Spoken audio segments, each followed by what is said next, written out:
An offer must be distinguish from its answer to a question. ഈ സ്റ്റേറ്റ്മെന്റിനെ illustrate ചെയ്യുന്ന ഒരു കേസ് ലോ നമ്മുടെ ഹിസ്റ്ററിയിലുണ്ട്. ഹാർവി വേഴ്സസ് ഫേസി എന്നാണ് ആ കേസ് ലോയുടെ പേര്. ആ കേസ് ഇങ്ങനെയായിരുന്നു.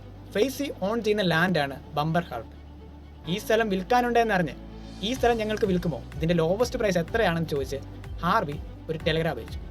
ഇതിന് മറുപടിയായിട്ട് 900 യൂറോ ആണ് ഇതിന്റെ ലോവസ്റ്റ് പ്രൈസ് എന്ന് ഫേസി റിപ്ലൈ കൊടുത്തു. ഈ പ്രൈസിൽ എക്സൈറ്റഡ് ആയ ഹാർവി ഉടനെ തന്നെ ഈ പ്രൈസിൽ ഞങ്ങൾ ഓക്കെ ആണെന്ന് തിരിച്ചൊരു റിപ്ലൈ അയച്ചു. ഈ ലോവസ്റ്റ് പ്രൈസായ 900 യൂറോയ്ക്ക് വിൽക്കാൻ തീരെ താല്പര്യമില്ലാത്ത ഫേസി അത് വിസമ്മതിക്കുകയാണ് ചെയ്തത്. ഇതറിഞ്ഞ് ഹാർവി നേരെ പ്രിവി കൗൺസിലിൽ ചെന്ന് ഫൈസി നടത്തിയത് ഒരു ഓഫറാണെന്നും ആ ഓഫറിൽ ഈ കോൺട്രാക്ട് ബൗണ്ട് ചെയ്തിരിക്കുന്നുവെന്നും അയാൾ സ്ഥാപിച്ചു. എന്നാൽ കൗൺസിൽ ഇതിനോട് തീരെ യോജിച്ചില്ല.